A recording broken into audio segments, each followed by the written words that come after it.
আজকে আমাদের এখানে পালি মোড়ে আজকে বিশেষ প্রোগ্রাম রাখানো হয়েছে। বিশেষ যেটা এক নম্বর কারণ হলো আমাদের উদ্দেশ্য যে মানুষকে যে আমাদের মন্ত্রী সাহেব আলমগীর আলম সাহেব এবং ওনার স্ত্রী নিশাত আলম আজকে প্রতিনিধি হয়ে আমাদের পাকুড় বিধানসভাতে আজকে আপনাদের প্রার্থী হিসাবে আজকে 20 তারিখ নভেম্বর আমাদের এখানে পাকুড় বিধানসভাতে ভোট হতে চলছে। আপনাদেরকে অবগত করতে চাই যে আমাদের ঝাড়খণ্ডে খাস বিশেষ করে কোন রাজ্যতে কি আছে আমি জানি না, আমাদের খাস করে পাকুড় বিধানসভা এবং পাকুড় ঝাড়খণ্ড 81 সিটের যে আমাদের উন্নয়ন হয়েছে, যারা আজকে বলছে বিকাশ হয়নি, আমি ওই লোকগুলাকে আমি হুঁশিয়ারি করতে চাই যে বিকাশ কাকে বলে, বিকাশের অর্থ কি, বিকাশের কাজ কি, বিকাশ কাকে বলে। ভাষণ চায়ের দোকানে এবং পাড়াতে ভাষণ দিলে বিকাশ হয় না, ভাষণের জায়গায় ভাষণ দিতে গেলে কাজে লাগে। আজকে আমাদের পাকুড় বিধানসভাতে আলমগীর আলম সাহেব যে উন্নয়নটা করে গেছে, আপনি আরো অন্য এলাকা আছে, আপনি আমাদের পাকুড় বিধানসভা ছাড়া অন্য এলাকাতে চলে যাবেন, বিকাশ কি করেছে না করেছে ঠিক আপনারা অবশ্যই জানেন, অবগত আছেন। এবং পাকুড় বিধানসভার প্রত্যেকটা বিধানসভার ভোটাররাকে আমি বলতে চাই যে আজকে আমাদের ঝাড়খণ্ড সরকার আর এবং কংগ্রেস সরকারের গঠবন্ধনে যে আমাদের আবহাওয়া প্রত্যেক পঞ্চায়েতে 300 করে হয়েছে, অলরেডি যেগুলো বাকি আছে ইলেকশনে আসার কারণে ওই ঘরগুলো আটকে আছে। আমি একটা বলতে চাই, আজকে আমাদের 200 ইউনিট যে বিজলি ফ্রি করেছে আমাদের ঝাড়খণ্ড এবং কংগ্রেস সরকার, এলে কি বিকাশ নয়? কে বললে বিকাশ নয়? বিকাশের অর্থ যদি আজকাল জানতো তাহলে মানুষ উলট পালট বলে বাড়াতো না। আজকে কংগ্রেস থাকার কারণে আমাদের পাকুড়ে বিশেষ করে আমি পাকুড় বিধানসভার লোককে বলতে চাই যে আজকে আবহাওয়া থেকে নিয়ে আজকে রাস্তাঘাট থেকে নিয়ে আজকে আমাদের মানে মেয়া যোজনা থেকে নিয়ে আমাদের যে এত বিকাশ হওয়ার পরেও মানুষ যদি বলে বিকাশ হয়নি, আজকে আলমগীর আলম সাহেব আসার পরে লাল কার্ড থেকে নিয়ে গ্রিন কার্ড থেকে নিয়ে বৃদ্ধ পেনশন থেকে নিয়ে আজকে মানুষকে এত কিছু দেওয়ার পরেও মানুষ যদি উলট পালট বলে তাহলে কিন্তু এতে আমার কিছু করার নাই। আজকে আমাদের কংগ্রেস এবং জেএমএম সরকার আর কংগ্রেস সরকার গঠবন্ধনে যে আমাদের যে বিকাশ হয়েছে, এই বিকাশটা আমাদের দুপক্ষই সবাই হয়েছে এবং কংগ্রেস এবং জেএমএম একাই হয়নি। কেন? যে আমাদের গঠবন্ধন সরকার একটা এমএলএ যদি আজকে সিগনেচার না করে পার্লামেন্টে বিল পাস হবে না। যারা আজকে বড় বড় করে ভাষণ দিচ্ছে যে আমি এই করেছি 20 বছর ধরে, আলমগীর আলম কি করেছে, আমি ওই লোকগুলোকে বিশেষ করে বলতে চাই যে তুমি যে 20 বছর ধরে ওনার সাথে ছিলে তো তুমি কি করেছো? তুমি তো আজকে বলছো যে আলমগীর আলম সাহেব চোর, আরে ভাই তুমি তো তার থেকে বড় চোর ছিলে। আজকে তুমি খেয়ে আজকে পিলে আজকে ধন দৌলত করে আজকে তুমি বলছো যে আলমগীর আলম কি করেছে 20 বছর থেকে? অবশ্যই কিছু করেছে। আজকে বলেন না, আজকে আমাদের 65টা পঞ্চায়েতে কোন জায়গাতে বিকাশ হয়নি? কোন পার্টি, যে কোনো পার্টি আসুক না কেন, কোন পার্টি কাউকে সংসার চালিয়ে দিবে না। আপনার যদি দরকার থাকে, যদি আপনি যদি করেছেন বা কাজ করেছেন, আপনাকে চেয়ে নিতে হবে। আমি একটা বিশেষ একটা দুঃখজনক শায়রি বলতে যাচ্ছি,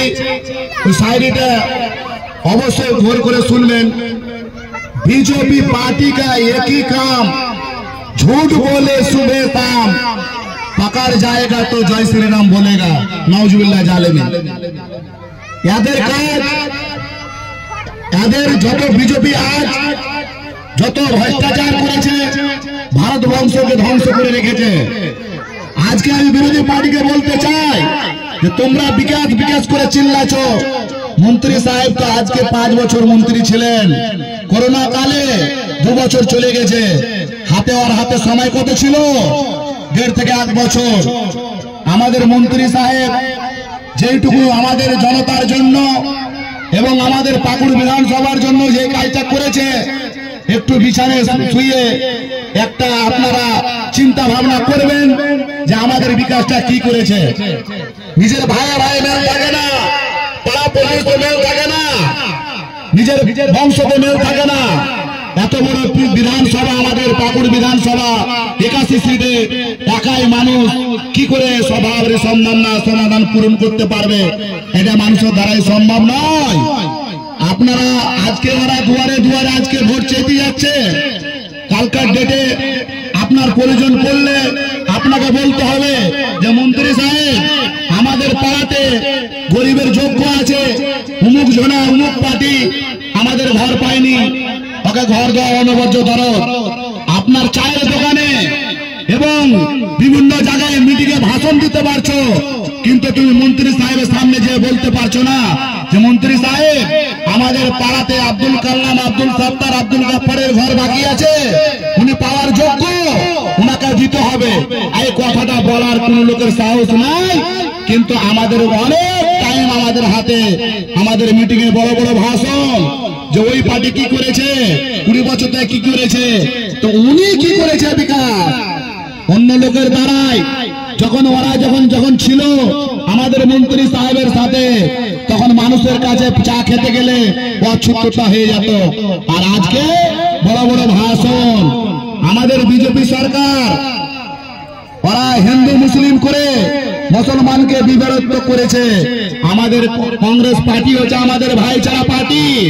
আমাদের ঝগড়া আমাদের করতে যায় না কংগ্রেস অনেক বরদাস্ত করে কংগ্রেস মানুষের হিতাহিতের জন্য মানুষের বিকাশের জন্য মানুষের যেইটুকু দরকার সেইটুকু সরকারের প্রাপ্ত পাওনা দিচ্ছে কেননা আজকালে দেখেন যে আমাদের পাকুড় বিধানসভাতে এর আগে যখন বিজেপি সরকার ছিল তখন বলেন না পাকুড়ে যখন আমাদের ঝাড়খণ্ডে যখন বিজেপি সরকার ছিল কি পরিস্থিতি হয়েছে কে শুনেনি রহসপুরে ইলামিতে রন্ডাঙ্গাতে পানি মোড়ে যে পুলিশে ধরা ধরে নিয়ে যাচ্ছিল বিনাকা মানুষকে ফারাচ্ছিল মং চিটলি বলছিল আর আজকে ওরা বড় বড় ভাষণ দিচ্ছে আজকে যারা বিজেপির দালাল হয়ে যারা আজকে কাজ করছে মার্কেটে ওদের ভ্রান্তিতে পড়বেন না নিশাত আলম আগামী ভোটে যখন আমাদের জিতেছিল 60,000 ভোটে এবার ভোটে জিতবে 1 লাখ ভোটে ইনশাআল্লাহ এটা আপনাদের দোয়া এটা আমি কামনা করি যে আপনারা 20 তারিখ আপনার একটা কার্যকর্তা পাকুড় বিধানসভার কার্যকর্তাকে আমি খাস করে বলতে চাই যে আপনারা নিজেকে কখন ভাববেন না জানেন একটা কার্যকর্তা নিজেকে ভাববেন যে আমি নিশাত আলম খাড়া হয়েছি এই মনোভাব নিয়ে কাজ করবেন তাহলে আপনাদের বিকাশ হবে এটা ভাবিয়েন না যে যা মন তা বলে যাবো ভাষণে টাকা থাকলে সবকিছু হয় না টাকা থাকলে সবকিছু হয় না আরে টাকা তো সবারই কাছে আছে একটা বাংলা একটা কথা আছে বুঝতে পারলেন যে ধন তো চামারে ভরা থাকতে পারে ইমান চামারে ভরা থাকতে পারে না ধনের ঘামানটাকে আজকে নরেন্দ্র মোদী যেই সব কাণ্ডকাল হচ্ছে আজকে ইলেকশনের সময় আজকে আচার সংহিতা লাগার কারণে ঠিক আছে আমাদের আজানের টাইম হয়ে গেছে আপনারা আগে এটা অনুরোধ করব এটা রিকোয়েস্ট করব যে আপনারা পালির জনগণ এবং আমাদের পাকুড় বিধানসভাকে আমি আপিল করতে চাই যে আগামী 20 তারিখ আমাদের ভোট আছে আপনারা কেউ ছেলেখেলামো না করে অবশ্যই নিজের ভোট কিনতে হাত ছাপে অবশ্যই ভোট দিবেন যেটুকু বিকাশ বাকি আছে যেই কিছু বিকাশ যেটি বাকি আছে ওটি ইনশাআল্লাহ হবে তাতে কোনো চিন্তার কোনো কারণ নেই এবং যিনি আমাদের ক্যান্ডিডেট নিশাত আলম, ইনি বলেছেন যে আমার স্বামীর যেটি কাজ বাকি আছে কিছুটা, ইনশাল্লাহ আপনারা আমাকে হাত মজবুত করুন, ইনশাল্লাহ যেটি কাজ বাকি আছে ইনশাল্লাহ করব। আর দুনিয়া যতদিন থাকবে ভাইজান ততদিন বিকাশ লাগবে, একইবারে বিকাশ করা অসম্ভব। হ্যাঁ, বিকাশ হবে টাইমে, ঠিক আছে, যেটা যখন যেটা প্রয়োজন ওটা বিকাশ হচ্ছে। এখন যেটি মেন বিকাশ আছে আমাদের, অবশ্যই আপনাদের বিকাশ হবে। আপনারা নিশাত আলমকে 20 তারিখে ভোট দিয়ে আপনারা বিপুল ভোটে জয়যুক্ত করে আপনারা সংসদে পাঠাবেন ইনশাআল্লাহ। আসসালামু আলাইকুম।